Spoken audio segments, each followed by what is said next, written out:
Welcome back to the video. My channel, I meant. Today we're doing something very new. We are rating the top 40 NBA players of all time. Right down here we have a list of all the players and I'm just going to put them in. So, number 40, we have... I'm just looking, people. Alright, we have him. He's number 39. Sorry, I don't know these first three names. I forgot them. I know it's sad. I watched some gameplay of them, but yeah. Alright, so that's number 40, 39, 38. Number 37, we have Dwight Howard. He has a good career. I reckon he's pretty good. He does what he needs to do. He gets the job done. Back in Orlando years, he was a great player. I reckon No, he didn't win a championship, but he had good scoring. He averaged like 20 points. He had good rebounding, like 11 a game. And it's overall really good. Then at number... sorry, boys, I forgot the numbers. Number 36, Stephen Curry.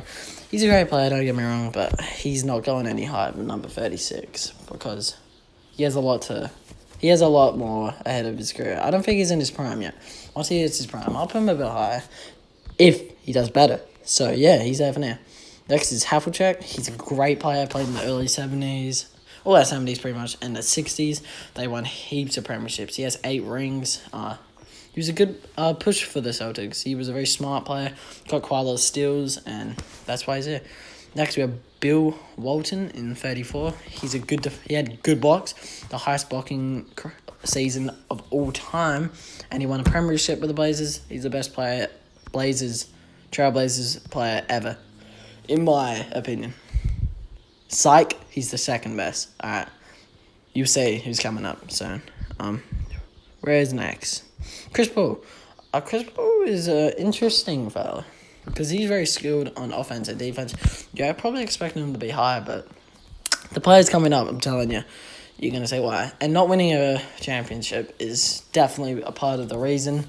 He doesn't have an MVP or anything. Chris Paul's just a great player. Who never wins, you could say. Alright, anyway. 32 is the one and only Isaiah Thomas. Isaiah Thomas is just better than Chris Paul, I reckon, because he had more points he scored. His defense was very locked down, and I reckon he was overall a better player at number 32 spot. 31, we have Scottie Pippen. Scottie Pippen is definitely the sidekick of Jordan, not gonna lie, but just remember, people, 6 for 6, and this guy definitely helped Jordan at the same time, I reckon, especially on the defensive end. Jordan was not the best defensive player. He was alright, but Scottie Pippen just upped with that for an American, and he was also good on the offense too, so yeah. So number 35, did I say 35, people? I'm sorry, I meant number 30. We have Jason Kidd. He's just a bit worse than John Stockton, I feel. So we're just going to put him at number 30 because he's second on all the same stat lines as John Stockton. He's always behind him, but by a lot. So, yeah, we're going to put him down here. And altogether, he got kind of carried, I'm not going to lie. So, yeah, he's down here. Next up, at number 29, we have Kevin Durant. He's the best scorer today's game, I feel like, out of anyone. Even higher than like Anthony Davis and shit. He's definitely better than him. He's shown why he's here. He's a great player. He came in to this NBA thing, and he's showing us why. He's just going to be scoring for the rest of his life, and that's what he's been doing.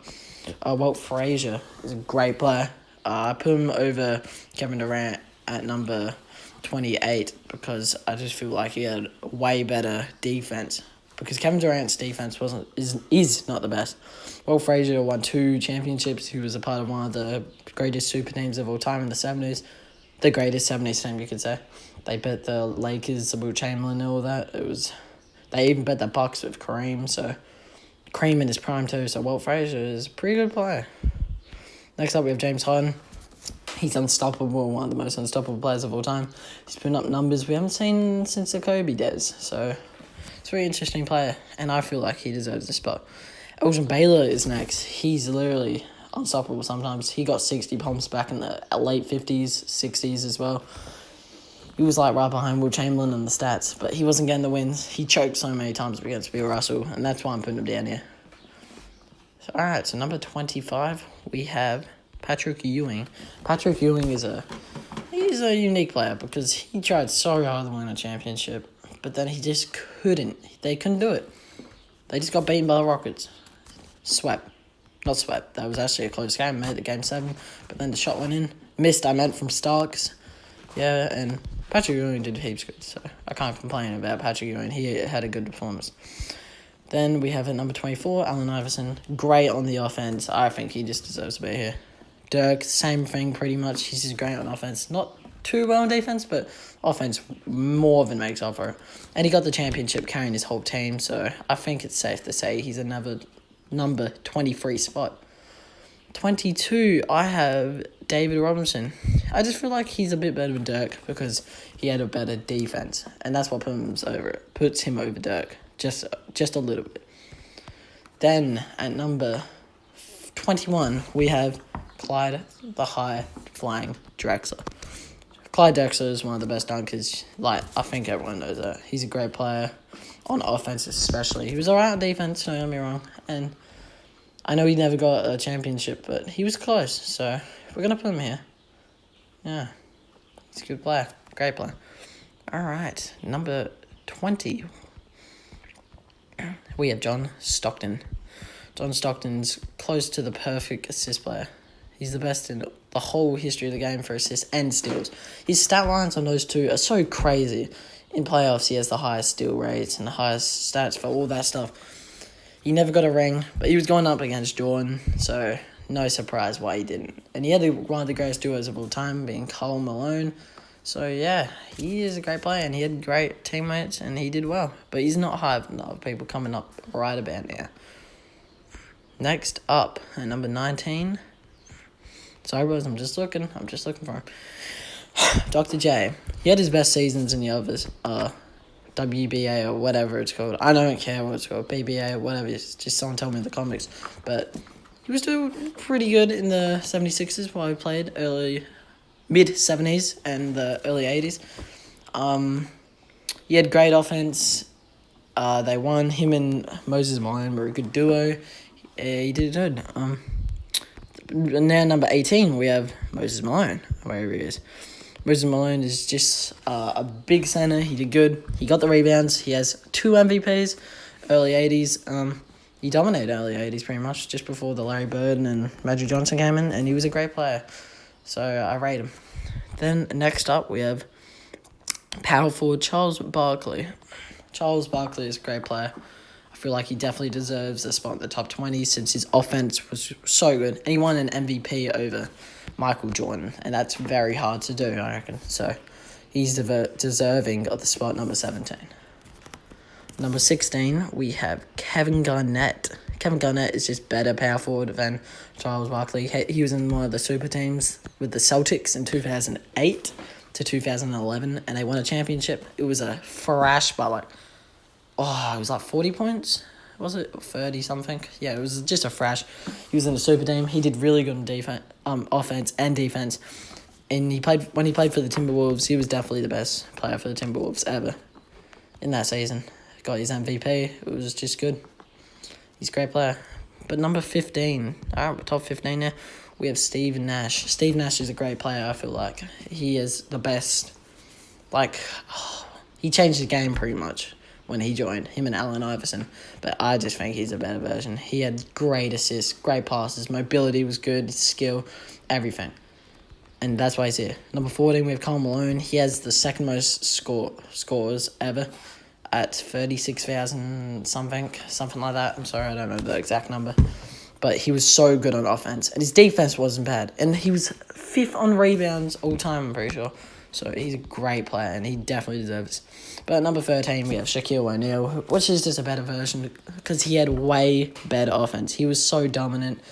And not way better offense, I'm sorry. Defense was just a bit better for Shaquille O'Neal. And he had more rings, which brings down Karl Malone. So Shaq definitely deserves it. Next is Jerry West. Even though Jerry West only has 1 ring, we know how much he tried against the Boston Celtics. He scored 30 points, 40 points, 50s, even a 60 once. He definitely deserves to be up here, especially with his pretty much counterpartner, Oscar Robertson, who averaged a triple-double for a season. That's why he's in the top number 11. I could have put him in top 10, but the next player just definitely deserves it a bit more. But anyway, Oscar Robertson, great, triple-double for a season. Always scored well. Kareem even says Oscar Robertson is one of the best players he's ever played with. Is the best player he's played with. So, yeah. Number 10, I have Hakeem Olajuwon. Hakeem Olajuwon is just perfect. He's had the most perfect season ever, getting Defensive Player of the Year, MVP, Finals MVP, and winning the ring. And they got back-to-back. Hakeem was definitely the best in the league then when Michael Jordan didn't go. And I think he definitely deserves this spot.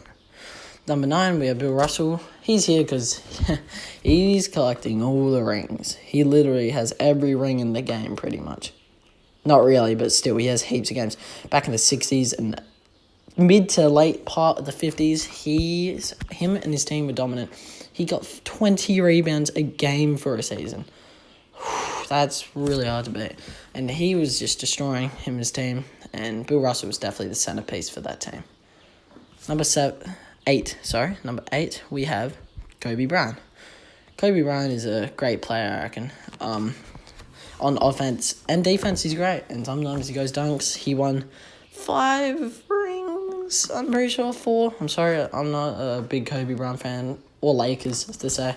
But he's still a great player, like really good. Easily number 8 for me.